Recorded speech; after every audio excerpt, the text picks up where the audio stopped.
wabarakatuh. Waalaikumsalam warahmatullahi wabarakatuh. Alhamdulillahirabbil alamin wassalatu wassalamu asyrafil anbiya'i wal mursalin sayyidina Muhammadin wa ala alihi wa sahbihi rasulillahi ajma'in. Subhanaka la ilma lana illa ma 'allamtana innaka antal alimul hakim. Allahumma faqqihni fid din wa 'allimni ta'wil rabbi shrah li sadri wa yassir li amri wahlul 'uqdatam min lisani yafqahu qawli. Rabbi zidni ilma warzuqni fahma. Pertama puji dan syukur kita kehadirat Allah Subhanahu wa taala atas limpahan rahmat, karunia-Nya, dan nikmat-Nya pada kita semua. Dan antara nikmatnya yaitu nikmat iman, nikmat Islam, nikmat sehat tentunya, sehingga kita bisa hadir di Zoom meeting kali ini dalam acara barbecue belajar bersama Al-Quran. Bersama belajar Al-Quran. Kemudian tidak lupa salawat serta salam semoga selalu tercurah limpahkan keharibaan baginda Nabi besar Muhammad Sallallahu Alaihi Wasallam. Sama-sama kita mengucapkan Allahumma salli ala Sayyidina Muhammad wa ala ali Sayyidina Muhammad. Assalamualaikum ya Rasulullah. Baik kakak abang, ayah bunda, semuanya, Ustazah, Ustazah Latifah Qalbi. Sebelumnya izin saya memperkenalkan diri. Perkenalkan, nama saya Izwan, salah satu anggota dari komunitas Pemuda Kundur Cinta Al-Quran, ditugaskan atau diamani sebagai penanggung jawab dokumentasi, editing, dan syiar di komunitas PKCK. Dan izin memperkenalkan materi kita pada sore hari ini, yaitu Yunda Ustazah Latifah Ainul Qalbi. Oh ya, Ustazah Latifah Ainul Qalbi. Beliau adalah alumni dari sekolah International Islamic College dari Tripoli Libya. Insyaallah luar biasa sekali materi kita pada sore hari ini. Baik, pertama kita awali dulu pembukaan acara kita sore hari ini dengan membaca basmalah. Bismillahirrahmanirrahim. Baik kakak abang ayah bunda semua, sebelum kita masuk ke materi kita pada sore hari ini, pertama kita akan ada sesi belajar tahsin di surah Al-Mutaffifin 30 surah 83 di ayat 25 dan 26.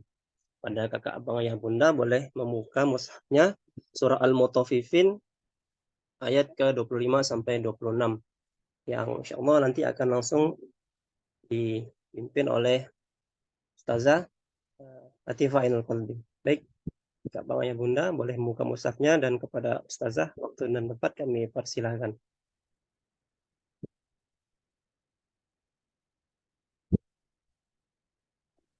Nah, baik, terima kasih kepada moderator yang sudah mengizinkan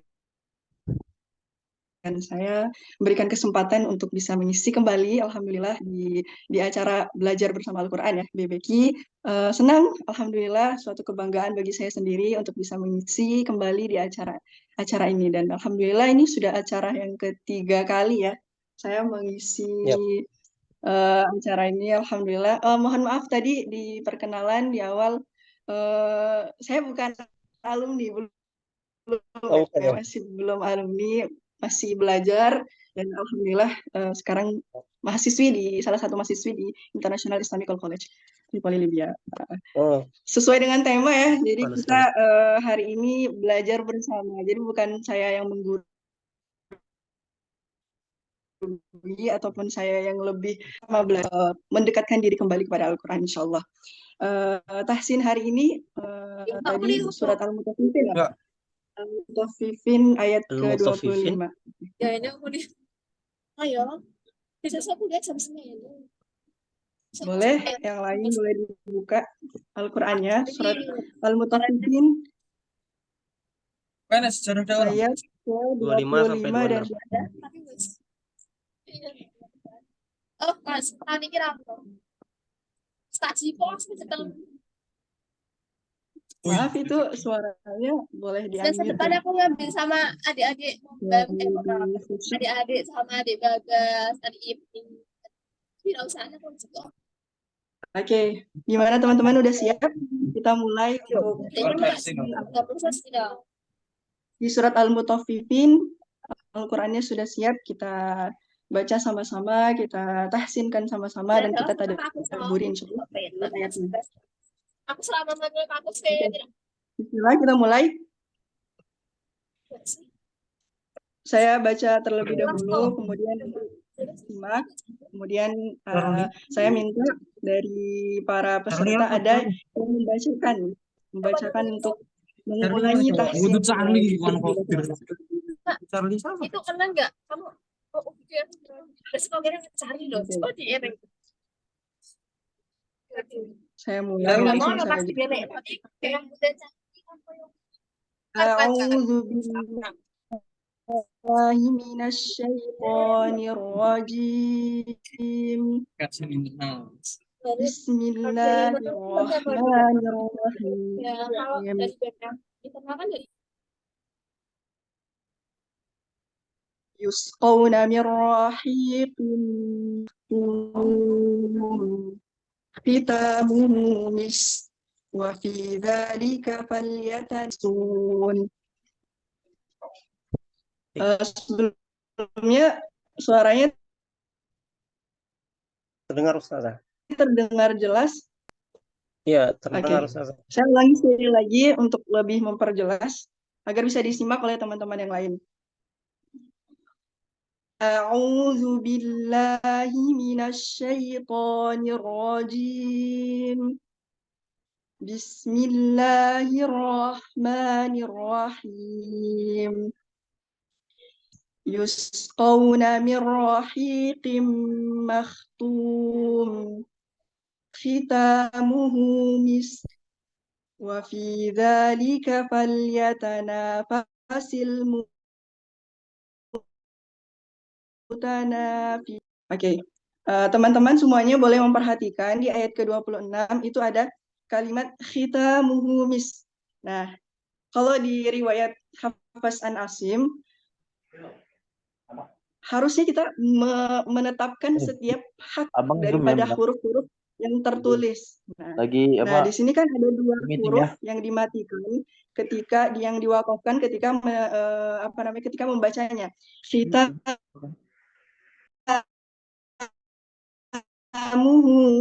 Lalu bagi yang ada ditetapkan hak-hak makhraj huruf ataupun sifat-sifat huruf yang ada di kalimat ini.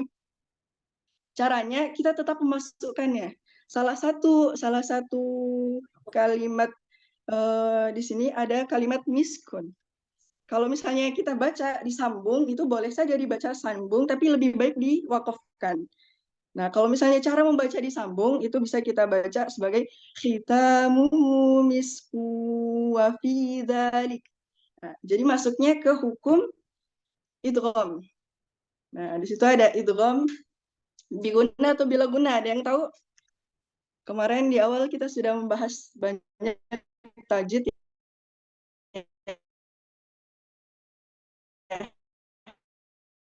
Insyaallah. Nah, wow, idgham bigunnah ya. Jadi dia masuk ke huruf setelahnya, yaitu masuk huruf waw. Khitamuhu misku wa fi dzalik. Tapi lebih baiknya karena di situ ada tanda waqaf qaf, lebih baiknya kita berhenti dengan cara membacanya khitamuhu misk. Tetap dihadirkan di situ huruf kaf yang di situ ada yang tertulis miskun itu tetap dihadirkan kafnya. Kafnya itu seperti ada kalau diwakafkan ak. Nah, begitu juga ketika khitamuhu misk. Maaf ya, saya pakai cadar jadi kurang kelihatan atau kurang kedengaran bagaimana pelafatan misk di situ. Nanti ada seperti ak. Boleh latihan ya teman-teman ketika kita ingin merasakan setiap huruf itu ada sifatnya, boleh kita wakafkan sebelumnya ditambah dengan huruf alif. Misalnya kaf ya, kita di sini mengambil huruf kaf. Kita tambahkan alif sebelumnya, misk atau ak. Nah, jadi ada hamas yang keluar ataupun ada nafas yang keluar sebelumnya. Sama seperti ini ketika dia diwakafkan tetap dihadirkan sifatnya. Jadi cara membacanya khitamuhu misk Gitu ya teman-teman. Kemudian di ayat sebelumnya, di ayat ke-25 itu ada nun mati ketemu dengan ro. Nah, kalau tadi itu hukumnya idgham bi gunnah, kalau sekarang nun mati ketemu dengan ro itu hukumnya adalah idgham bila gunnah. Jadi kalau bila gunnah, gunnah itu apa sih artinya? Gunnah itu artinya menahan sesuatu. Jadi kalau misalnya nun mati ketemu ro itu bila gunnah atau bi ghairi gunnah, berarti tidak memakai gunnah, tidak ditahan. Jadi cara membacanya langsung mirrahiqin, mirrahiqim makhtum. Jadi kalau ada orang yang membaca mirrahiqim hadza khata, itu salah. Jadi cara benar membacanya adalah yusqawna mirrahiqim makhtum. Tidak ada jeda, langsung masuk ke huruf ro. Mirrahiqim makhtum. Nah, begitu ya teman-teman. Oke. Mungkin itu saja yang perlu kita perhatikan daripada membaca surat Al-Mutaffifin ayat ke-25 dan ke-26, dan insya Allah sudah wadih. Insya Allah teman-teman dari sejak kecil ya kita sudah mengulang-ulang juz 30, dan insya Allah saya yakin teman-teman semuanya udah pandai untuk membaca Al-Quran ini. Tapi izinkan sekali lagi saya membacakan agar lebih jelas, dan nanti saya minta satu orang dari peserta untuk membacakan kembali apa yang sudah saya bacakan. Oke. A'udzu billahi minasyaitonir rajim.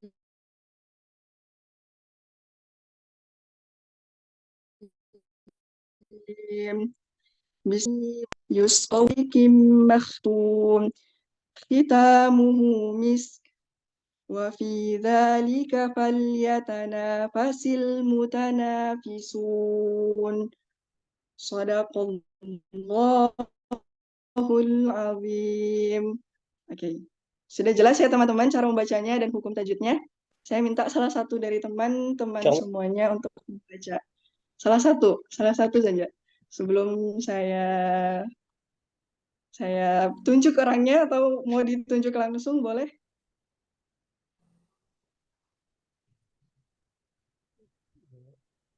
Mungkin dari teman-teman serta ada yang ingin mencoba. Kalau ada langsung saja. Oke, boleh saya tunjuk ya? Boleh Cici, boleh dibaca Cici? Cici.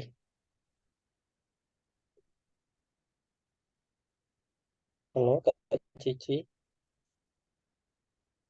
Ada orangnya?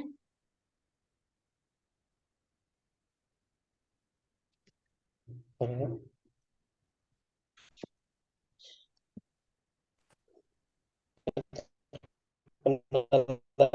Dengan Kak Cici. Maaf, suaranya kurang jelas ya. Boleh diulang? Ada orangnya? Atau diganti ya?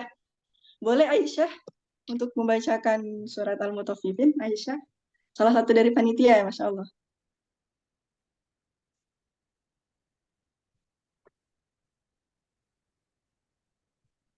Ada orangnya, Aisyah?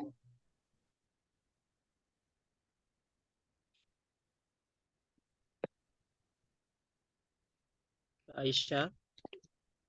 Atau mungkin teman-teman yang lain Boleh yang ingin dibacakan? Haikal.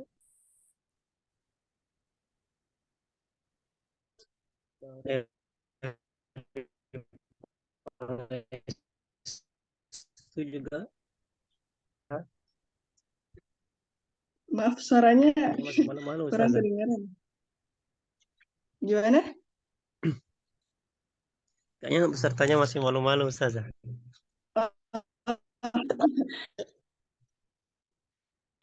Oh ya udah, berarti coba. Ini kayaknya yang stay moderator ya. Coba moderator boleh dibacain ayat ke-25 dan ke-26. Insyaallah. Silahkan. Ya. Bismillahirrahmanirrahim. Yusqawna min rahiqim makhtum khitamuhu misk وفي ذلك فليتنافس المتنافسون. صدق الله العظيم. Masya Allah ya, Alhamdulillah sudah lolos untuk, Insya Allah sudah lolos ya bacaan tajwid dan tahsinnya Insya Allah. Alhamdulillah, mungkin karena efek selalu belajar bersama Al-Quran ya. Jadi bacaannya sudah bagus, Alhamdulillah. Semoga teman-teman Alhamdulillah. yang lain juga sudah simak dan sudah bisa mengambil pelajaran apa yang sudah kita bacakan dan sudah kita bahas sebelumnya di tajwidnya ataupun tahsinnya.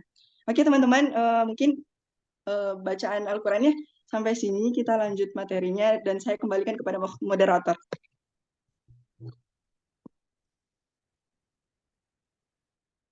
Baik, jazakallahu khair kepada Ustazah Latifah Ainul Qalbi ya, yang tadi sudah memaparkan materi dan mengajarkan kita tentang bacaan tahsin di surah Al-Mutaffifin, surah 25 dan surah 26. Mungkin dari peserta tadi masih malu-malu untuk mencoba, tapi saya yakin nanti setelah ini peserta bisa mencoba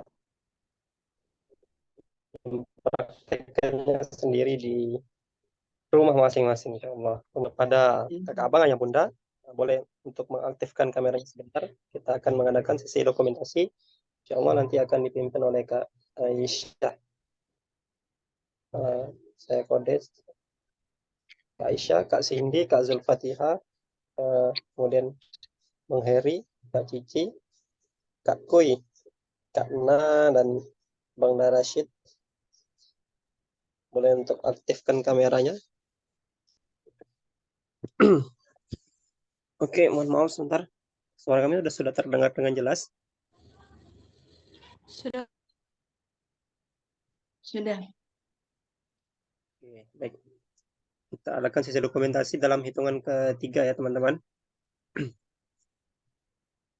Kak Aisyah, Kak Cindy, Kak Zulfatihah, Kak Cici, Kak Kuy, dan Kak Na boleh on cam sebentar.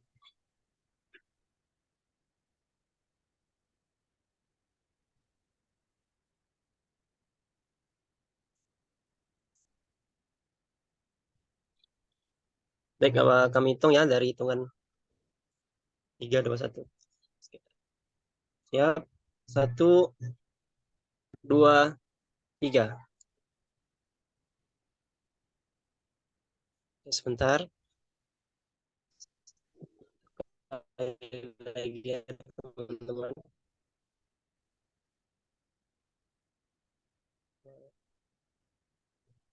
Yang ketiga boleh ganti gaya. 1, 2, 3.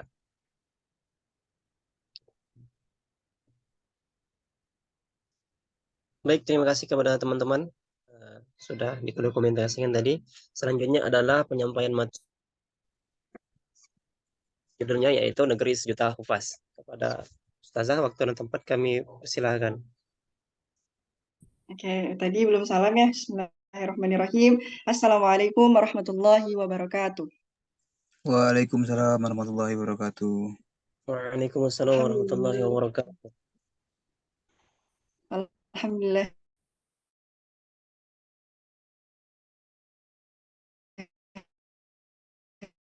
Rabbil alamin wa bihi nasta'in ya wal mursalin. Alhamdulillah teman-teman, Masya Allah ya.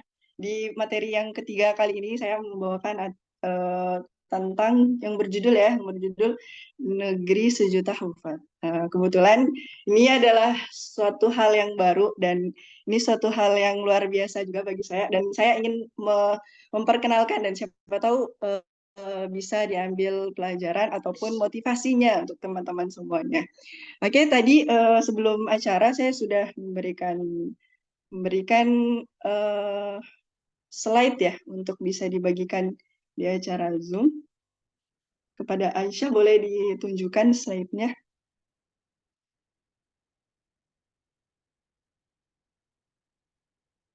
Slide yang pertama itu Negeri Sejuta Hufaz. Jadi sambil menunggu slide-nya ya teman-teman, Saya minta kita menyimak dengan baik, Masya Allah. Ini suatu hal yang luar biasa bagi saya ketika saya pertama kali menginjakkan kaki di negeri ini ya. Tepatnya yang saya maksud adalah negeri Tripoli, Libya Utara, terletak di Afrika, yang tempat saya sekarang belajar di sini. Alhamdulillah di sini masih jam 11 ya, masih jam 11 pagi, jadi masih duha. Sangat berbeda waktu dengan Indonesia yang bedanya 5 jam. Yang ingin saya sampaikan, santai saja ya. Yang ingin saya sampaikan, pertama kali ketika saya datang menginjakan kaki di negeri sejuta hufaz, kenapa sih bisa dijuluki sebagai negeri sejuta hufaz? Karena Masya Allah luar biasa sekali. Sangat berbeda drastis ya yang saya rasakan, yang saya dengar, yang saya amati selama ini dengan Indonesia. Percakapan sehari-hari ataupun omongan-omongan biasa yang ada di sini, yang ada di Timur Tengah, luar biasa. Seakan-akan setiap hari yang saya dengar itu adalah zikir, kalamullah, hadis, ataupun syiar-syiar yang mereka lantunkan. Padahal mereka luar biasa. Itu hanya sudah ada slide yang pertama. Oke, sudah ada ya teman-teman ya. Kelihatan nggak slide-nya?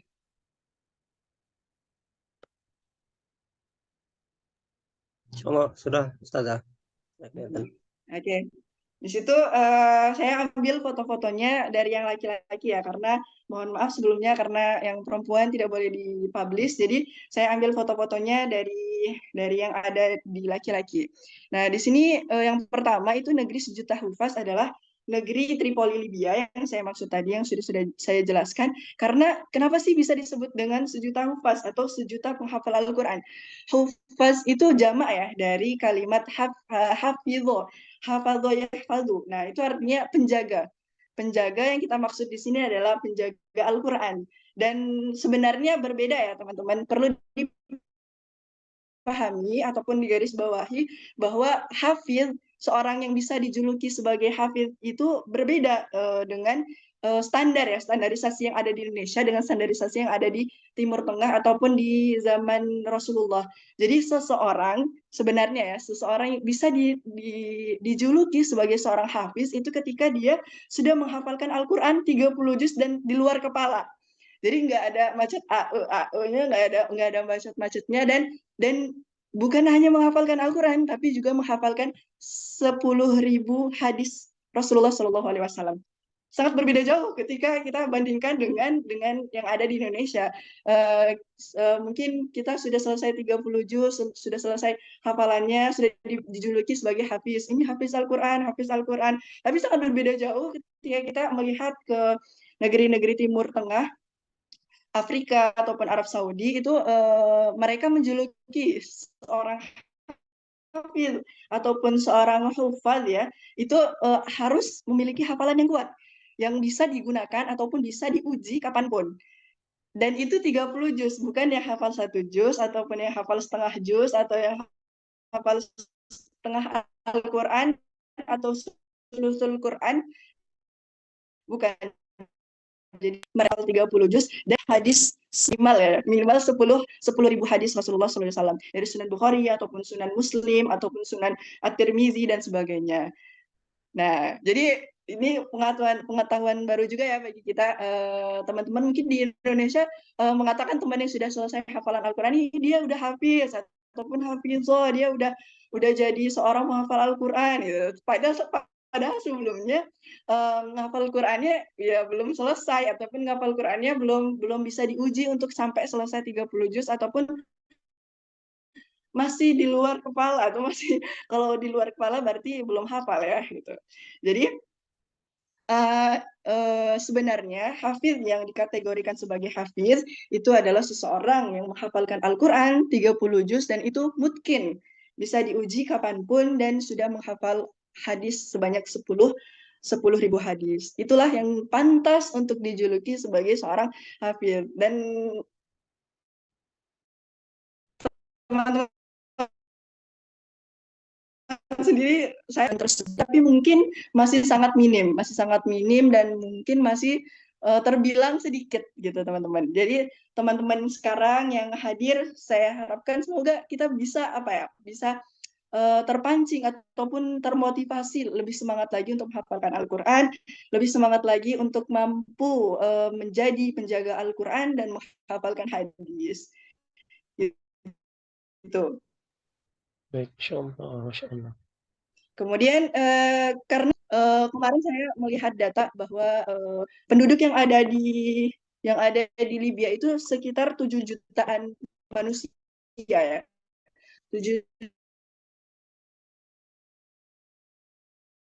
jutaan manusia dan sepertiga Al-Quran dan masuk Al-Quran ya, yang sudah hafal 5 juz atau 10 juz atau setengah Al-Quran atau 20 juz dan 30 juz, bukan. Yang didata sebagai sepertiga lebih itu adalah orang yang sudah selesai hafalan Al-Qurannya 30 juz. Jadi kalau 7 juta orang, sepertiga lebih sudah menghafalkan Al-Quran, mungkin bisa sampai berapa juta orang ya, berapa ratus ribu orang yang sudah menghafalkan Al-Quran di negeri Libya ini. Dan cara mereka itu sudah menyebarkan, ada satu halakoh Al-Quran yang biasanya kita sebut di sini sebagai zawiyah para masyayikh ataupun para syekh-syekh, guru pengajarnya itu yang sudah menghafalkan Al-Quran di luar kepala dan memberikan murid-muridnya hafalan-hafalan yang luar biasa kuatnya. Nanti akan kita bahas bagaimana cara menghafalnya, waktu-waktu terbaik menghafalnya, insya Allah. Jadi jangan kemana-mana teman-teman ya. Walaupun 11 orang, insya Allah saya harapkan semoga bisa berkah dan semoga bisa termotivasi semuanya, insya Allah. Dan mereka sudah mulai menghafal Al-Quran itu sejak balita. Umur 2 tahun ya, umur 2 tahun baru bisa ngomong, walaupun belum lancar, walaupun makhrajnya belum jelas, tapi mereka sudah digembleng ataupun sudah dididik atau sudah dititipkan di zawiyah tersebut. Zawiyah itu apa? Zawiyah itu adalah halakoh Al-Quran yang sudah tersebar di Libya ini 5.000 lebih tempat di masjid-masjid yang mengadakan hafalan-hafalan Al-Quran ataupun halakoh Al-Quran tersebut. Itu dari umur 2 tahun ataupun sampai ke jenjang perguruan tinggi. Nah, termasuk saya juga termasuk telat ya, dibilang telat untuk menghafalkan Al-Quran. Di sini anak-anak kecil itu yang mana anak-anak kecil lain seumur mereka itu menikmati masa bermain, masa kekanak-kanakannya, tapi mereka malah bermain-main dengan hafalan ataupun bermain-main dengan Al-Quran. Subhanallah, Masya Allah.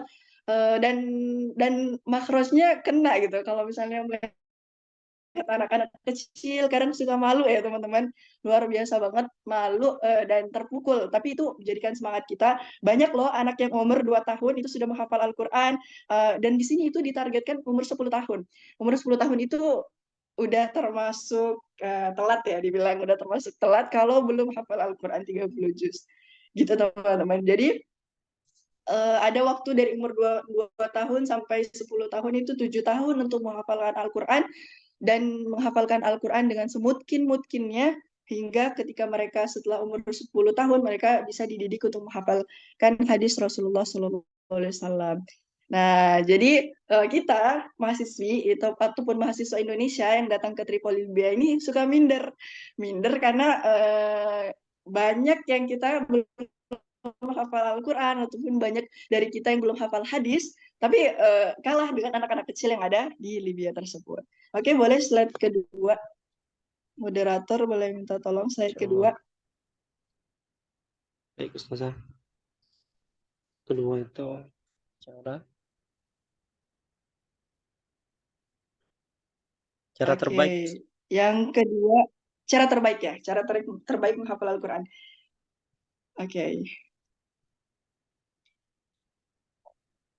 Oke, teman-teman. Nah, di sini ada saya tuliskan cara terbaik menghafal Al-Quran. Nah, maksudnya terbaik di Libya ya. Maksudnya kalau misalnya setiap orang punya cara menghafalnya masing-masing, tapi di sini saya jelaskan cara terbaik menghafal Al-Quran yang ada di Libya. Nah, yang pertama itu mendengarkan bacaan syekh. Yang pertama kali kita mendengarkan bacaan Syekh, dan yang unik sekali yang ada di Libya itu mereka menuliskan bacaan Syekh itu tanpa melihat mushaf. Jadi menulisnya itu ada sebuah papan, namanya kita sebut sebagai papan lauh. Nah, lauh itu adalah sebuah papan yang bisa kita tulis ayat-ayat Al-Quran. Itu bisa dilihat gambarnya ya teman-teman. Ada seorang syekh yang menuliskan di papan lauh. Nah, jadi di sini menghafal Al-Quran bukan pakai mushaf teman-teman, tapi memakai papan lauh tersebut dan dituliskan dengan penhot ataupun kolamun khot ya. Kolamun khot itu yang terbuat dari bambu. Nah, jadi dituliskan di lauh satu ayat per ayatnya. Kemudian ketika syekhnya membacakan ayat-ayat Al-Quran, kemudian kita menuliskannya tanpa melihat mushaf. Jadi jarang sekali ataupun bahkan mungkin nggak boleh mungkin kali ya masuk masjid untuk menghafal Al-Quran membawa Al-Quran, tapi hanya boleh membawa papan lauh. Jadi benar-benar tidak melihat mushaf. Jadi bagaimana caranya dididik untuk dari pendengaran dan dari penulisan. Jadi hafalannya double, bisa hafal dari pendengaran, hafal Qur'annya dapat, dan hafal tulisannya juga. Luar biasa, Masya Allah ya teman-teman. Jadi nulisnya langsung dari papan tradisional ya, maksudnya ini apa namanya, cara menghafal tradisional tapi luar biasa yang mungkin sudah punah ya di Indonesia, mungkin jarang ataupun nggak ada mungkin di Indonesia, tapi di Libya ini masih sangat kental dan masih banyak yang cara menghafalnya seperti itu.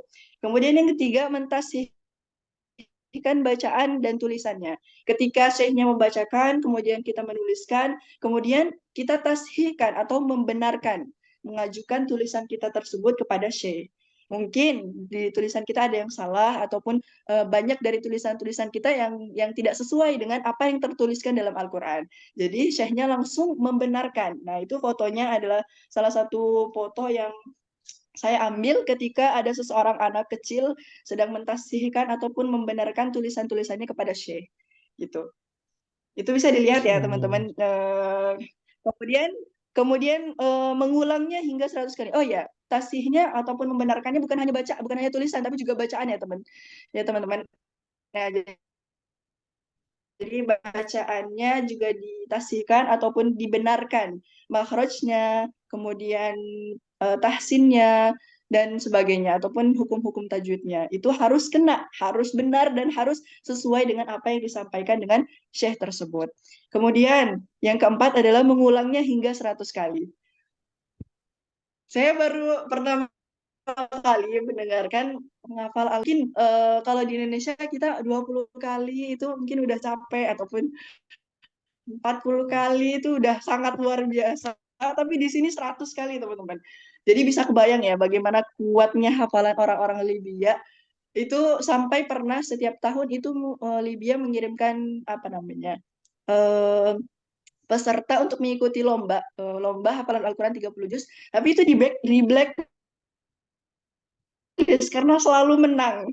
Jadi tidak diundang kembali karena sudah tahu yang paling kuat hafalannya adalah negeri Libya gitu. Jadi lucu, tapi itulah yang terjadi di negeri Libya ya. Tapi alhamdulillah kegiatan menghafal ataupun halakoh-halakoh Al-Quran yang ada di sini tetap berjalan dan tetap sangat kental sekali. Jadi boleh ya teman-teman dicoba. Kalau misalnya kita baru ngulang hafalan Al-Quran baru sekali, 2 kali, baru ngulang 20 kali, 40 kali, itu masih kurang dan masih belum nempel sebenarnya. Akan lebih kuat lagi ketika kita mengulangnya sampai 100 kali. Kemudian yang kelima itu menyetorkan hafalan tanpa salah. Jadi ketika kita membacanya 100 kali itu akan melatih lisan kita ya untuk lancar dalam menghafalkan ataupun melafadzkan ayat-ayat tersebut. Nah, itu mungkin 5 cara yang kita gunakan ketika cara menghafal Al-Quran di Libya. Nah, mungkin dari teman-teman semua boleh ya mempraktekkan ini semua ataupun menjalankannya di Indonesia. Pokoknya satu ya, kita harus semangat dulu mendekatkan diri kepada Al-Quran agar ilmu yang kita dapat bisa kita amalkan gitu. Jadi itulah cara terbaik yang menurut saya yang saya dapatkan ketika saya di Libya ataupun di negeri sejuta hufaz ini. Yaitu yang pertama mendengarkan bacaan syekh, kemudian menuliskannya tanpa melihat mushaf, kemudian mentasihkan bacaan dan tulisan sesuai dengan apa yang diberikan oleh syekh. Kemudian yang keempat itu mengulangnya hingga 100 kali. Yang kelima terakhir adalah menyetorkan hafalan tanpa salah sedikit pun. Jadi kalau misalnya salah ataupun masih ada kata itu berarti kita belum lancar dan akan dikembalikan. Jangan harap untuk bisa lulus ya, akan dikembalikan kembali papan lauhnya, kemudian kita disuruh mengulang kembali sampai 100 kali. Oke, kemudian slide selanjutnya boleh dilihat teman-teman. Atau ada satu video yang saya kirim, boleh ditampilkan agar melihat bayangannya bagaimana.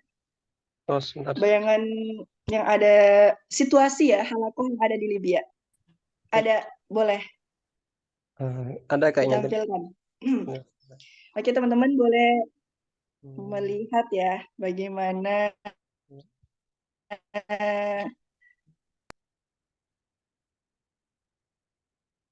oke. Foto.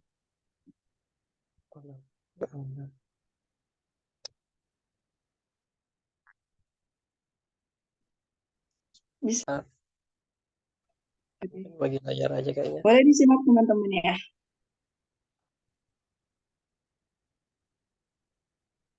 Sini, Ustaz. Oke. Ini. Nah, jadi situasi menghafalnya seperti ini, boleh disimak. Ada suaranya?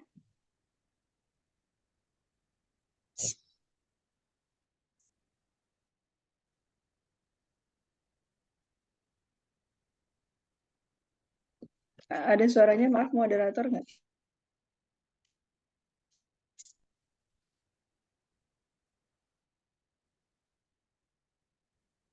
Boleh ditampilkan suaranya?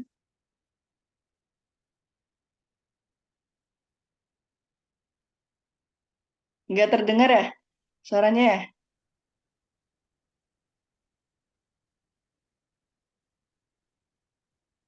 Oke.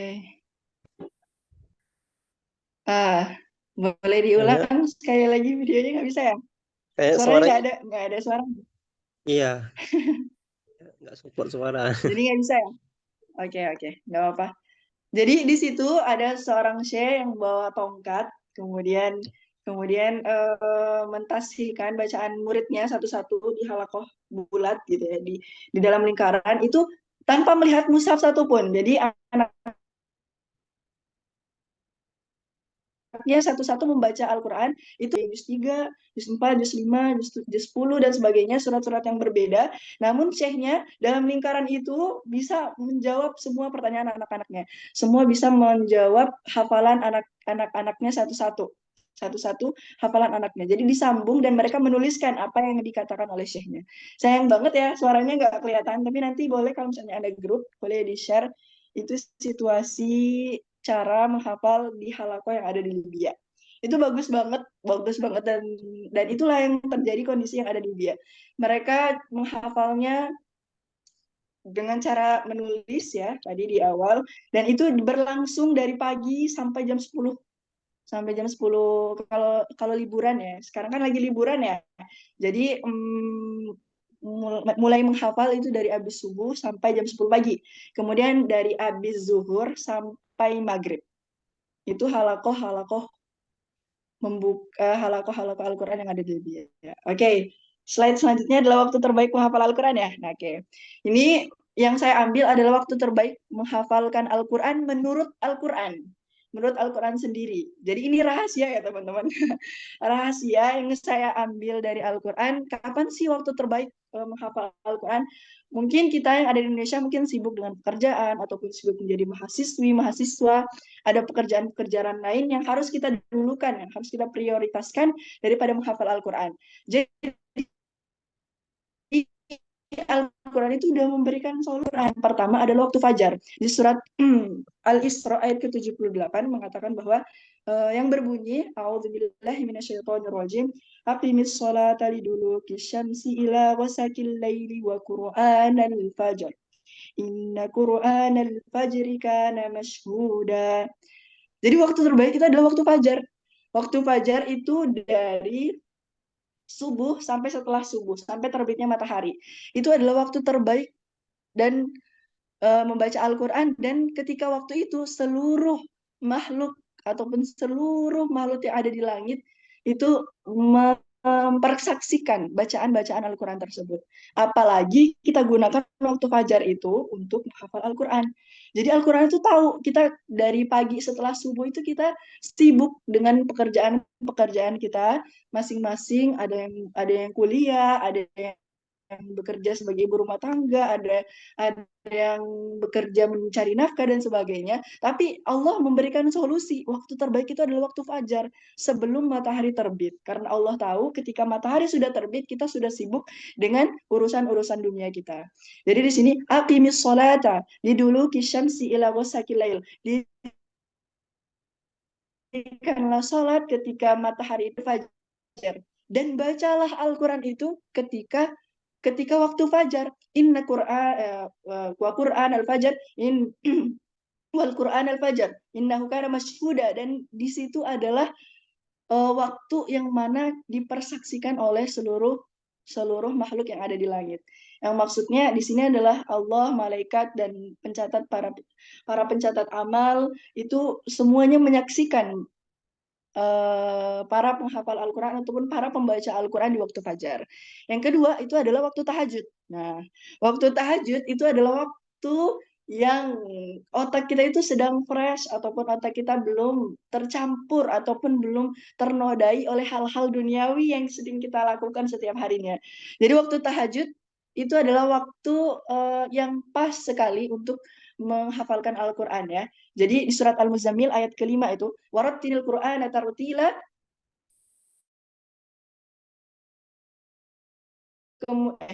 Afwan, qawla. Nah, sebelum ayat kelima itu ada ayat keempat yang watartila wal Qur'ana. Di situ ada ayat yang apa sebelumnya itu, ya ayyuhal muzammil qumil laila illa Astagfirullahaladzim, ya saya terlalu semangat. Astagfirullah. Oke, ayat kelima, inna sanulki alaika qawlan thaqila.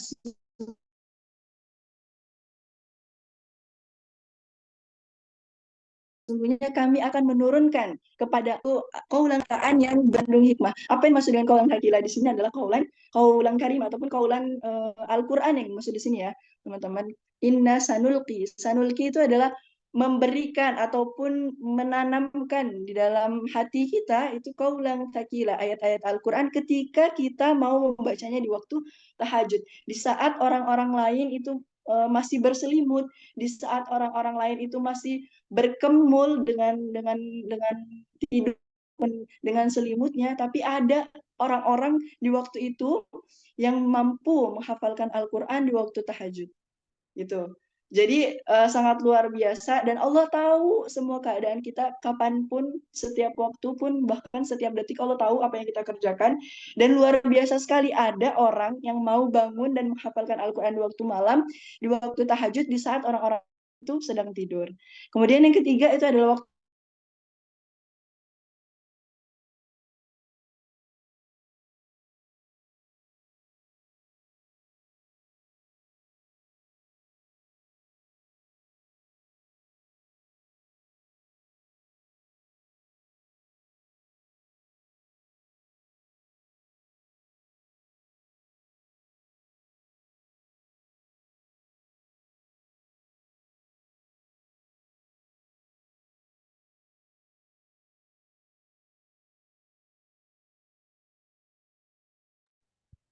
Afwan, Ustazah, suaranya tidak terdengar.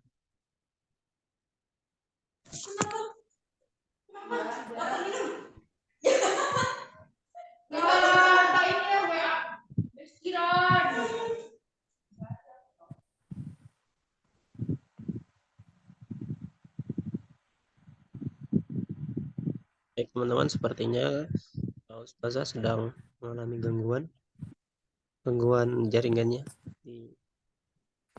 Jadi kita tunggu saja. maaf ya tadi keluar ya. Ya, Oke, sudah Ustaz. Afwan. Oke, Afwan teman-teman ya. Oke. Kita kembali lagi. Yang terakhir tadi adalah waktu malam ya. Selalu ada kaitan antara Al-Quran dan waktu malam hari. Al-Quran diturunkan ketika malam hari.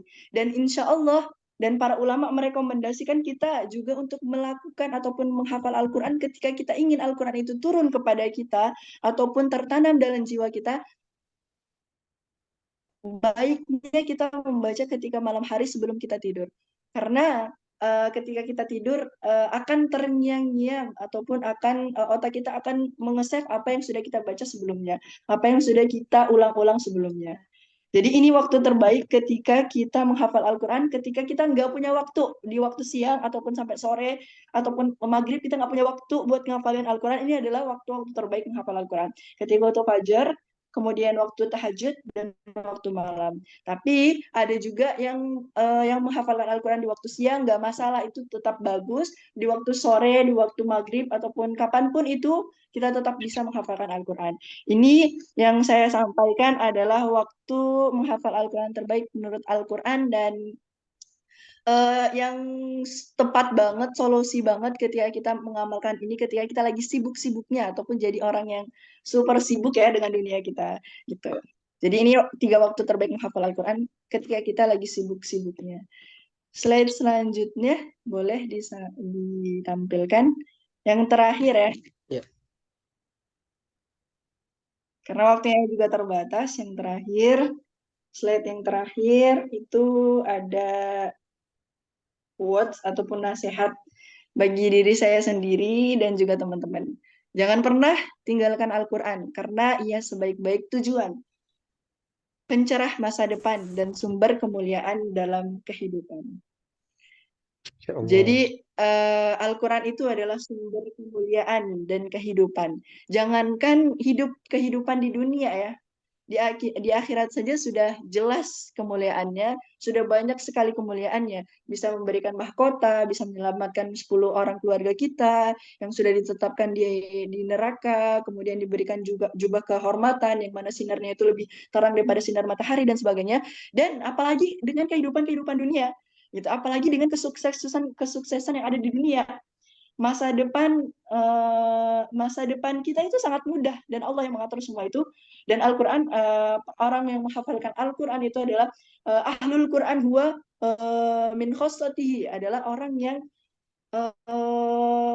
termasuk bagian daripada keluarganya Allah. Tidak mungkin Allah itu menelantarkan keluarganya. Tidak mungkin Allah yang maha kaya, Allah yang maha bijaksana, Allah yang maha rahman yang maha rahim itu menelantarkan sebaik-baiknya insan, menelantarkan orang yang menghafalkan Al-Quran. Khairukum man ta'allama Al-Quran wa 'allamah. Jadi ini nasihat untuk diri saya sendiri dan teman-teman semuanya, jangan pernah kita meninggalkan Al-Quran walaupun cuma baca sehari 1 ayat. Karena ia adalah sebaik-baiknya tujuan. Pada akhirnya kita akan meminta syafaat kepada Al-Quran nanti ketika di yaumil akhir. Dia adalah sebaik-baik tujuan, sebaik-baik petunjuk. Kalau misalnya kita berjalan di suatu jalan tapi tidak ada petunjuk arah, kita akan tersesat. Begitulah perumpamaan Al-Quran. Al-Quran adalah petunjuk yang ada di dunia ini, yang ada di kehidupan kita, yang ada di dunia ini. Jadi kalau misalnya kita tidak berpegang teguh ataupun tidak memahami apa yang ada di dalam Al-Quran, isi kandungan Al-Quran, maka kita akan tersesat. Jadi sama-sama kita tidak meninggalkan Al-Quran karena dia adalah sebaik-baik tujuan kita. Pada akhirnya kita akan meminta syafaat kepada Al-Quran, kemudian pencerah masa depan. Saya tidak tahu ya kenapa saya bisa berkuliah di Tripoli, Libya, padahal saya bukan orang yang bagaimana, bukan orang yang pintar, bukan orang yang bagaimana, tapi saya anggap ini adalah hadiah yang mana Allah memberikan masa depan terbaik kepada orang yang mau mendekatkan diri kepada Al-Quran. Dan saya sangat merasakan bahwa apa yang saya sudah dapatkan sekarang itu adalah semata-mata karena berkahnya Al-Quran. Pencerah masa depan dan sumber kemuliaan dalam kehidupan. Orang yang menghafalkan Al-Quran, orang yang selalu dekat dengan Al-Quran itu akan selalu beriringan dengan orang yang mulia. Mungkin orang yang tamatan S1, mungkin tamatan tamatan jadi seorang pejabat itu akan dianggap biasa oleh orang-orang yang solih, akan dianggap biasa oleh orang-orang yang tahu dengan keilmuan. Tapi ketika kita tahu dia itu seorang penghafal Al-Quran, kita tahu bahwa dia itu seorang yang ahli Al-Quran, orang yang dekat dengan Al-Quran, maka kita akan memuliakannya, kita akan memberikan respon terbaik, kita akan memuliakannya, kita beri makan, kita beri minum, kita beri fasilitas yang terbaik dan sebagainya. Itulah suatu keberkahan ataupun cahaya yang ada dalam Al-Quran ketika kita ingin selalu mendekatkan diri kepada Al-Quran. Dan janji Allah yang Allah katakan dalam surat Al-Qamar 4 kali di ayat 17, di ayat 32, ayat 22, 32 dan 40 mengatakan bahwa laqad yassarnal Qur'ana lidzikri fahal mim muddakir. Aku sudah mudahkan Al-Qur'an. Ya, yassara itu adalah kalimat yang berbeda dengan kalimat sahal. Kalau sahal itu ada artinya sama ya, mudah, tapi kalau berbeda sahlun dengan yassara.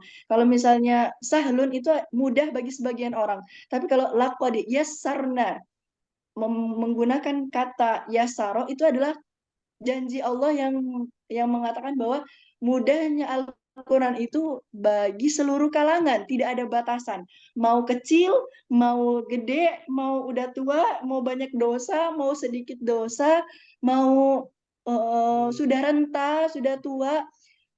Kalau misalnya kita benar niatnya ingin menghafalkan Al-Quran, maka Allah akan mudahkan. Laqad yassarnal Quran. Belum lagi di situ ada kalimat lam, kemudian ada qad, itu ada kalimat-kalimat sumpah yang Allah berani menyumpahkan itu dengan menunjukkan kata yassaro, bahwa mudahnya Al-Quran itu tidak tanpa batasan. Mudahnya Al-Quran itu bagi semua kalangan. Buktinya di sini saya perlihatkan ya, ada foto anak kecil yang umurnya di bawah 7 tahun yang mana membawa papan lauh, berarti dia sedang menghafalkan Al-Quran. Itu papan lauhnya lebih gede daripada badannya, teman-teman. Tapi semangatnya luar biasa mau menghafalkan Al-Quran. Bagaimana kita yang sudah dewasa, bagaimana kita yang sudah tua, bagaimana kita yang sudah menghabiskan waktu banyak dengan dunia-dunia kita. Ada loh anak kecil di sini yang mau menghafalkan Al-Quran, padahal belum bisa untuk membaca Al-Quran, belum bisa untuk ngomong pakai bahasa mereka, nggak bisa, belum bisa, tapi mau untuk menghafalkan Al-Quran. Apa kita yang diberikan kesempurnaan, diberikan kelengkapan fisik, mata, pendengaran, tangan, dan sebagainya, masih saja malas-malasan untuk menghafalkan Al-Quran. Usikum wa iya ya, itu pelajaran ataupun motivasi bagi saya sendiri dan teman-teman semuanya. Laqad yassarnal Qur'ana lidzikri fahal mim muddakir. Apakah ada orang yang mau menghafalkan Al-Quran? Apakah ada orang yang mau mengambil pelajaran daripada Al-Quran? Ini adalah sindiran keras dari Allah untuk kita semua, teman-teman. Sindiran keras, hey ya, kalian itu sudah diberikan fasilitas yang luar biasa, kesempurnaan yang luar biasa, sebaik-baiknya manusia, sebaik-baiknya makhluk. Tapi apakah kita sudah bersyukur dengan menunjukkan kesyukuran tersebut dengan memberikan amalan-amalan terbaik, yaitu dengan cara mendekatkan diri kepada Al-Quran. Tidak mesti hafal, teman-teman, tidak mesti hafal, tapi jangan pernah tinggalkan Al-Quran walaupun sehari membaca 1 ayat, ataupun dengarkan saja. Sama-sama kita belajar. Dan di situ diulang 4 kali ya, teman-teman, menunjukkan bahwa menghafal Al-Quran itu 4 kali derajatnya lebih tinggi daripada orang yang hanya menghafalkan Al-Quran, hanya membaca Al-Quran, ataupun orang yang hanya belajar Al-Quran. Jadi orang yang mau belajar dan orang yang mau menghafalkan Al-Quran itu tingkatannya jauh 4 kali lebih tinggi daripada orang yang hanya membaca Al-Quran. Mungkin cukup sekian ya yang saya bisa sampaikan, pas ya jam 5 mungkin di Indonesia, jam 5, jam 11 di sini jam 11.59. Semoga bisa bermanfaat buat teman-teman. Kalau misalnya ada pertanyaan, silahkan saya kembalikan kepada moderator. Wabillahi taufiq wal hidayah. Wassalamualaikum warahmatullahi wabarakatuh. Waalaikumsalam warahmatullahi wabarakatuh. Masya Allah, luar biasa sekali materi yang disampaikan pada sore hari ini oleh Ustazah Nun. Kemudian kepada teman-teman, mungkin ada pertanyaan yang ingin ditanyakan kepada Ustazah, boleh menuliskan pertanyaan di kolom komentar. Atau mungkin langsung open mic bertanya, boleh?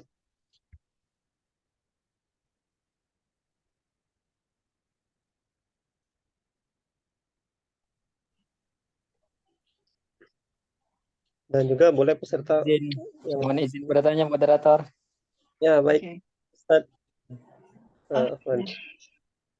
Ya, Silakan, Ustaz. bismillahirrahmanirrahim. Assalamualaikum warahmatullahi wabarakatuh. Waalaikumsalam warahmatullahi wabarakatuh. Mohon izin, Waalaikumsalam warahmatullahi wabarakatuh. mohon izin Ustazah Latifah ya. Ya, pertama saya terima kasih udah ngasih ilmu yang luar biasa pada sore hari ini, pengalaman yang tentunya tidak bisa didapatkan kecuali ya ke sana Libya ya. Ya. Gini Tazah, untuk apa? Qadarullah saya kan ngajar juga di pesantren pondok pesantren tahfidz ya di Cianjur. Nah, itu nerapin cara nama metodenya Haki40. Haki40 itu Hamilatul Quran dengan 4T, tilawah, tahfidz, tahsin dan tafhim dan tatbik.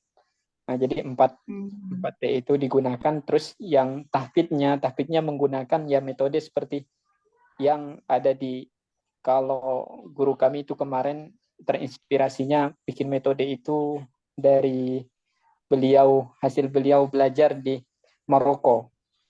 Ya, di Maroko kan sama juga metodenya menulis dengan lauh. Ya, dengan lauh dia dulu menulis. Oh, ternyata saya baru tahu kalau Libya juga demikian. Saya sempat tahu juga demikian ya, Sudan, Libya, Maroko, yang luar biasa itu kan nggak mudah memang. Berarti yang ingin saya tanyakan Ustazah, ini kan Ustazah menyaksikan langsung, ya berarti untuk mendapatkan hafalan itu mereka menghabiskan waktu berjam-jam dalam sehari ya. Dan memang mungkin apakah orang yang menghafal Al-Quran di sana itu terfokus saja dengan menghafal, tidak ada kegiatan lain gitu selain menghafal?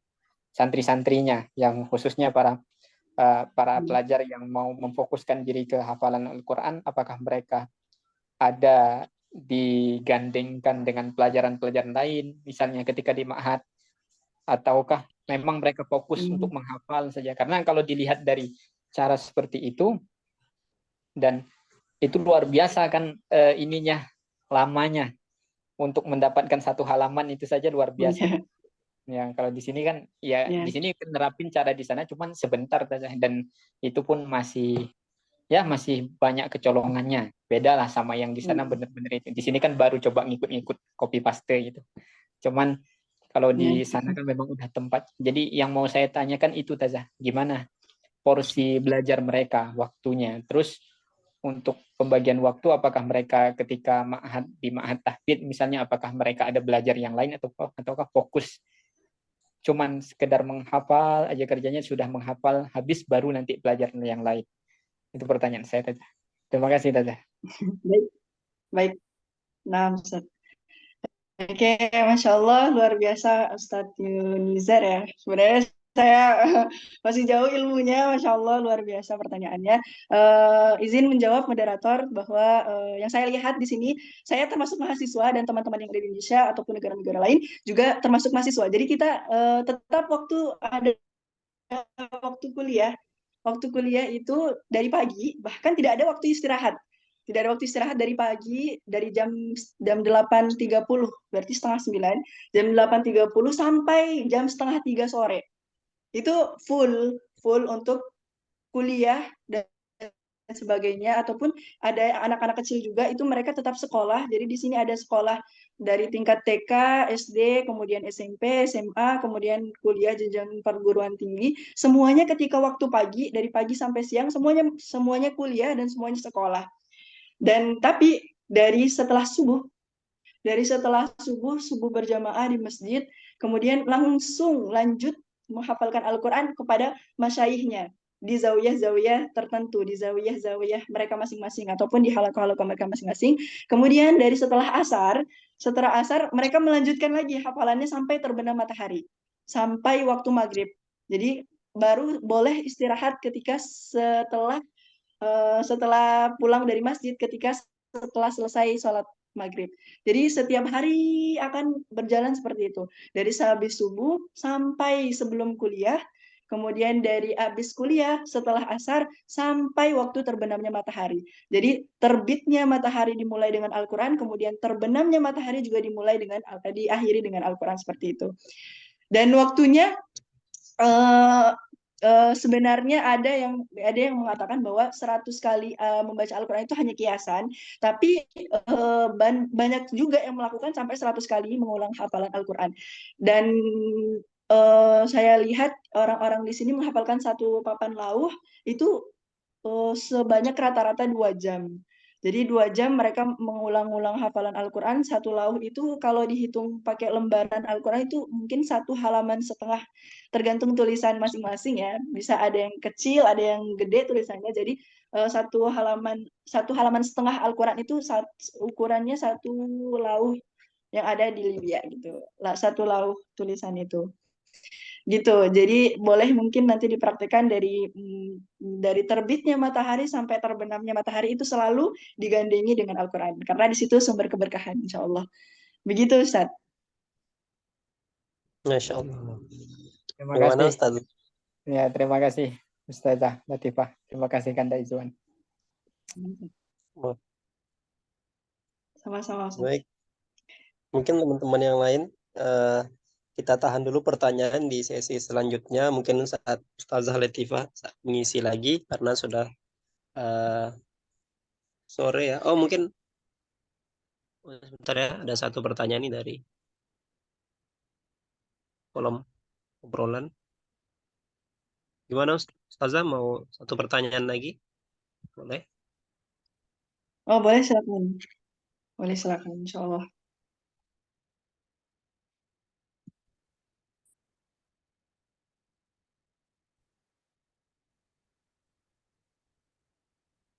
Izin saya membacakan pertanyaan saya. Kenapa hafalan cepat hilang ya? Hafal surat ini, lupa surat sebelumnya. Jadi kadang suka malas lanjut hafalan baru karena takut hilang. Jadi lebih banyak murojaah saja. Jadi tidak nama-nama hafalannya. Itu bagaimana ya Ustazah? Oke, insya Allah. Mungkin setiap menghafal Al-Quran akan merasakan seperti itu ya teman-teman. Tapi itu hanya di awal, insya Allah di awal. Ketika kita konsisten untuk mengulang Al-Quran, jadi gini teman-teman, ada suatu penelitian yang mengatakan bahwa boleh saya tulis. Jadi sistem hafalan itu sebagaimana ini ada kertas kosong ya. Oke. Ada suatu yang mengatakan bahwa semakin banyak kita menghafal ataupun mengulang-ulang suatu hafalan, itu akan semakin tebal memori yang ada di otak kita. Jadi ibaratnya gini ya, ibarat gampangnya, ketika kita mengulang 1 kali hafalan Al-Quran itu kita menanamkan 1 garis di dalam otak kita. Tapi ketika kita mengulangnya semakin banyak semakin lama, maka akan semakin tebal garis tersebut, akan semakin hitam dan akan semakin sulit untuk hilang.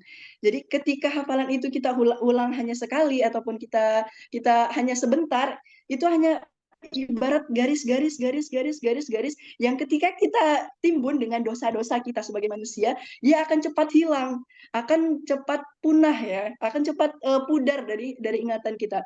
La yamassuhu illal mutahharun. Al-Quran itu tidak akan dipegang dan tidak akan dikuasai oleh orang-orang yang kotor, kecuali dia suci dari dosa ataupun suci dari perkataan dari maksiat-maksiat yang lainnya. Jadi mungkin nah di sini ya ada satu, saya ambil buku. Jadi ketika kita menghafal Al-Quran itu hanya sekali dan sebentar, itu ibaratnya kita hanya menanamkan 1 garis di dalam otak kita. Tapi ketika kita mengulangnya semakin banyak kita mengulang Al-Quran, maka dia akan semakin tebal. akan semakin terlihat dan akan semakin sulit hilang. Dan kalau misalnya kita melakukan suatu maksiat itu ibaratnya kotoran, dia akan tetap semakin jelas ya teman-teman. Ini maksiat. Dia akan semakin tetap nggak akan hilang karena sudah saking banyaknya kita menghafalkan Al-Quran, saking banyaknya kita menanamkan Al-Quran dalam memori otak kita. Tapi kalau misalnya kita menghafalkan Al-Quran hanya sekali dan sebentar, satu garis saja, kemudian ditutupi dengan dosa akan tidak kelihatan, kurang jelas gitu. Itu perumpamaan yang ada di dalam Al-Quran yang bisa kita masukkan ke dalam logika kita. Jadi teman-teman semuanya yang merasakan kesulitan menghafal Al-Quran, yang sekarang hafal, besok lupa, kemudian hafal surat ini, surat yang kemarin lupa, jangan pernah tinggalkan, jangan pernah putus asa, tetap saja ulang-ulang kembali, tetap saja terus mengulang-ulangnya. Insya Allah dia akan semakin tebal dan semakin kuat di dalam otak memori kita ataupun dalam hati kita, fi zahril qalbi ya, dalam hati kita masing-masing, insya Allah. Gitu teman-teman. Jadi mungkin bisa diambil pelajarannya dan bisa diambil hikmahnya. Baik, Cukup Masya sekian. Allah. Baik, Oke. Masya Allah. Terima kasih kepada Mbak Dewi Suciani tadi yang sudah bertanya, dan terima kasih juga kepada Ustazah Latifah Holbi telah menjawab pertanyaannya yang sangat luar biasa tadi. Baik teman-teman, mungkin pertanyaan kita akhiri sampai di sini. Selanjutnya kami persilakan kepada kakak abang yang bunda untuk menuliskan doa-doa terbaiknya di kolom komentar, nanti akan dibacakan oleh Ustazah. Selanjutnya adalah Riyadhah surah Yasin. Baik, surah Yasin akan dipimpin oleh Ustazah Latifah Holbi. Baik, pada Ustazah kami persilakan. Oke, Masya Allah ya teman-teman, hari ini waktu mustajab, di waktu sore hari, dan kita membaca surat yang luar biasa sekali. Surat Yasin adalah jantungnya Al-Quran ya. Kalau badan kita itu tidak bisa bergerak tanpa jantung, begitu juga Al-Quran. Kita tidak akan bisa kuat Al-Qurannya tanpa jantung daripada Al-Quran tersebut, yaitu surat Yasin. Mari teman-teman semua kita baca sama-sama. Yang kali ini kebetulan saya yang disuruh memimpin untuk membacakan surat Yasin. Boleh dibuka Al-Qur'annya teman-teman semuanya untuk menyimak dan membaca bersama-sama, ataupun ada yang mau membuka mic-nya boleh untuk kita baca sama-sama. Sudah siap teman-teman Al-Qur'annya? Insyaallah. Oke, bismillahirrahmanirrahim. Kita mulai. A'udzu billahi minasyaitonir rajim. Bismillahirrahmanirrahim. Yasin wal Qur'anil hakim. Innaka laminal mursalin ala siratim mustaqim. تنزيل العزيز الرحيم لتنذر قوما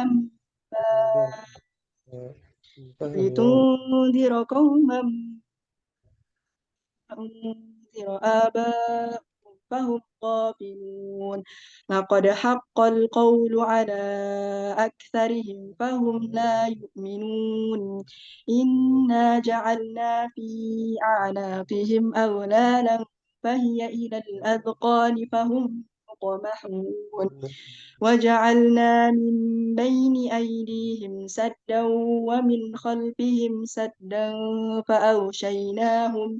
فأغشيناهم فهم لا يبصرون وسواء عليهم أأنذرتهم أم لم تنذرهم لا يؤمنون إنما تنذر من اتبع الذكر وخشي الرحمن بالغيب فبشره بمغفرة وأجر كريم إنا نحن نحيي الموتى ونكتب ما قدموا وآثارهم وكل شيء أحصيناه في إمام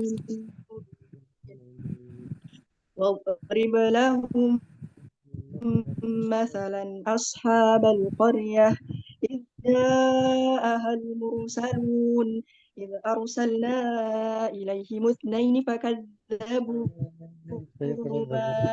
فعززنا بثالث فقالوا إنا إليكم مرسلون قالوا ما أنتم إلا بشر مثلنا وما أنزل الرحمن من شيء إن أنتم إلا تكذبون قالوا ربنا يعلم إنا إليكم لمرسلون وما علينا إلا البلاغ المبين قالوا إنا تطيرنا بكم لئن لم تنتهوا لنرجمنكم وليمسنكم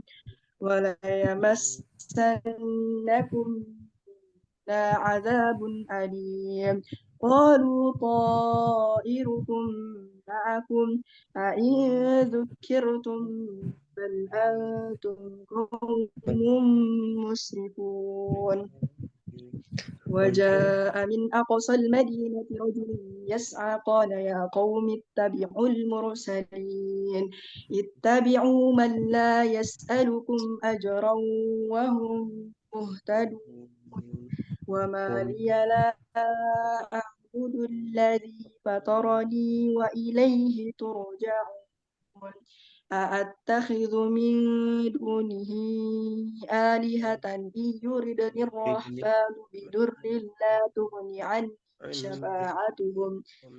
تغني عني شفاعتهم شيئا ولا ينقذون إني إذا لفي ضلال مبين إني آمنت بربكم فاسمعون قيل ادخل الجنة قال يا ليت قومي يعلمون بما غفر لي ربي وجعلني من المكرمين وما أنزلنا على قومه من بعده من جود من السماء وما كنا منزلين إن كانت إلا صيحة واحدة فإذا هم خامدون يا حسرة على العباد ما يأتيهم من رسول إلا كانوا به يستهزئون ألم يروا كم أهلكنا قبلهم من القرون أنهم إليهم لا يرجعون وإن كل لما جميع لدينا محضرون وآية لهم الأرض الميتة أحييناها وأخرجنا منها حبا فمنه يأكلون وجعلنا فيها جنات من نخيل وأعناب وفجرنا فيها من العيون ليأكلوا من ثمره وما عملته أيديهم أفلا يشكرون سبحان الذي خلق الأزواج كلها مما تنبت الأرض ومن أنفسهم ومما لا يعلمون وآية لهم الليل نسلخ منه النهار فإذا هم مظلمون والشمس تجري لمستقر لها ذلك تقدير العزيز العليم والقمر قدرناه منازل حتى عاد كالعرجون القديم لا الشمس ينبغي لها أن تدرك القمر ولا الليل سابق النهار وكل في فلك يسبحون وآية لهم أنا حملنا ذريتهم في الفلك المشحون وخلقنا لهم من مثله ما يركبون وإن نشأ نغرقهم فلا صريخ لهم ولا هم ينقذون إلا رحمة منا ومتاعا إلى حين وإذا قيل لهم اتقوا ما بين أيديكم وما خلفكم لعلكم ترحمون وما تأتيهم من آية من آيات ربهم إلا كانوا عنها معرضين وإذا قيل لهم أنفقوا مما رزقكم الله قال الذين كفروا للذين آمنوا أنطعم من لو يشاء الله أطعمه إن أنتم إلا في ضلال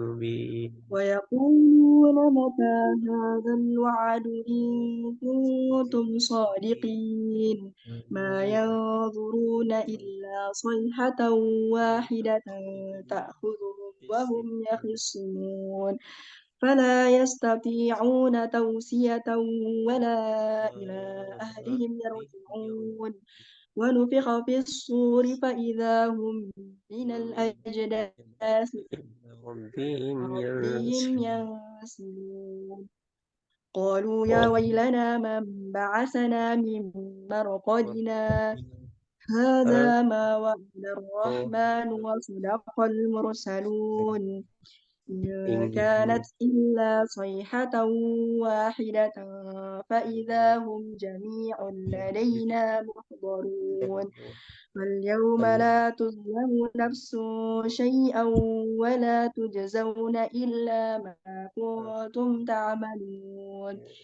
إن أصحاب الجنة اليوم في شغل فاكهون هم وأزواجهم في ظلال على الأرائك متكئون لهم فيها فاكهة ولهم يدعون ما سلام يدعون قولا من رب قولا من رب رحيم وامتازوا اليوم أيها المجرمون ألم أعهد إليكم يا بني آدم ألا تعبدوا الشيطان إنه لكم عدو مبين وأن اعبدوني هذا صراط مستقيم ولقد أضل منكم جبلا كثيرا أفلم تكونوا تعقلون هذه جهنم التي كنتم توعدون اصلوها اليوم بما كنتم تكفرون اليوم نختم على أفواههم وتكلمنا أيديهم وتشهد أرجلهم بما كانوا يكسبون ولو نشاء لطمسنا على أعينهم فاستبقوا الصراط فأنى يبصرون ولو نشاء لمسخناهم على مكانتهم فما استطاعوا مضيا ولا يرجعون ومن نعمره ننكسه في الخلق أفلا يعقلون وما علمناه الشعر وما ينبغي له إن هو إلا ذكر وقرآن مبين ينذر من كان حيا ويحق القول على الكافرين أولم يروا أنا خلقنا لهم ما عملت أيدينا أنعاما فهم لها مالكون ذللناها لهم فمنها ركوبهم ومنها يأكلون ولهم فيها منافع ومشارب أفلا يشكرون واتخذوا من دون الله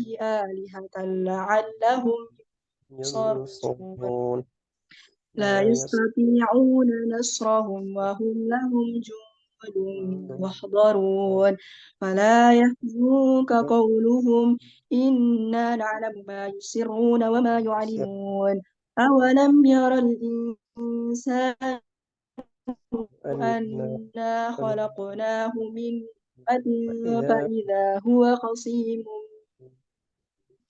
وضرب لنا مثلا ونسي خلقه قال من قال يحيي العظام وهي رميم قل يحييها الذي أنشأها أنشأها مرة وهو بكل خلق عليم الذي جعل لكم من الشجر الأخضر نارا فإذا أنتم منه توقدون أوليس الذي خلق السماوات والأرض بقادر على أن يخلق مثلهم بلى وهو الخلاق العليم إنما أمره إذا أراد شيء أن يقول أراد شيئا أن له يقول له كن فيكون فسبحان الذي بيده ملكوت كل شيء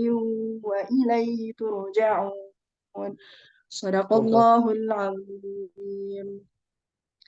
Masya Allah, luar biasa. Alhamdulillah ya teman-teman, kita sudah membacakan jantungnya Al-Quran.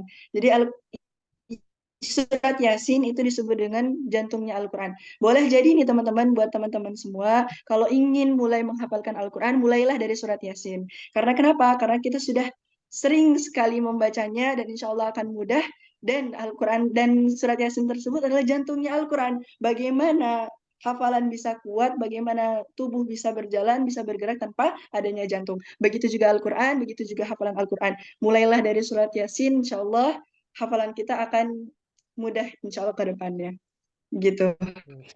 Saya kembalikan kepada moderator atau langsung doa.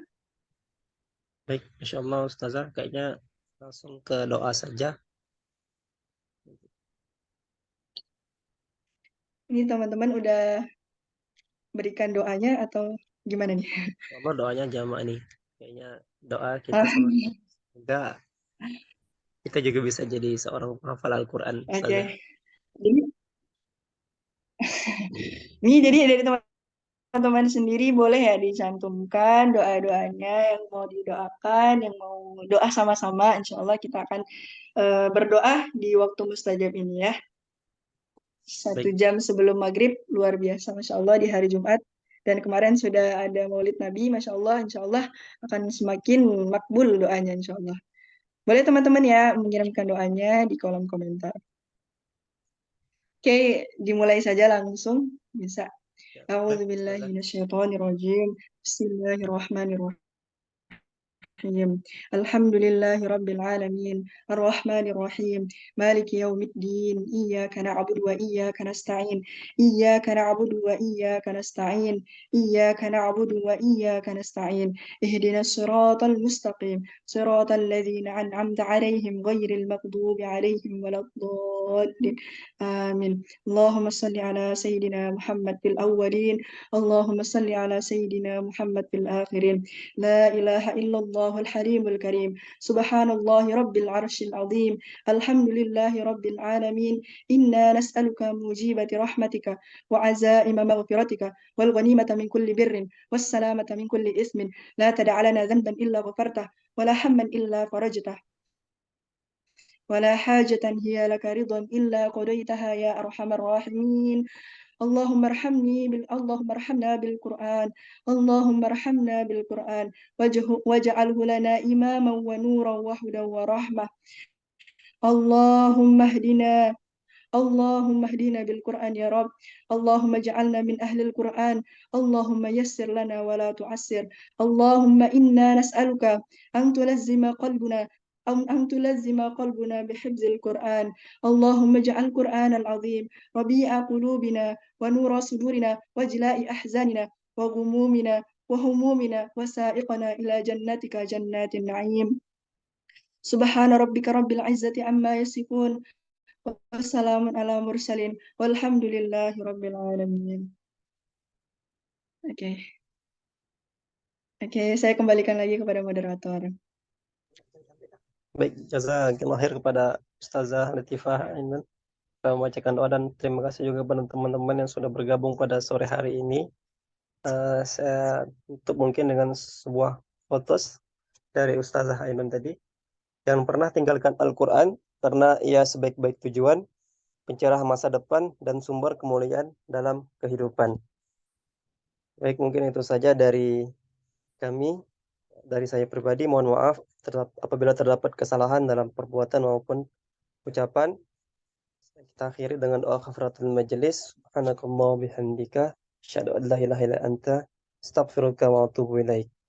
Terima kasih kepada teman-teman dan kakak yang sudah bergabung pada sore hari ini. Terutama khusus kepada Ustazah Latifah Ainul Khalbi. Terima kasih Ustazah. Insyaallah kita akan bertemu lagi teman-teman di Jumat yang akan datang. Akhiri dengan wabillahi taufiq wal hidayah. Wassalamualaikum warahmatullahi wabarakatuh.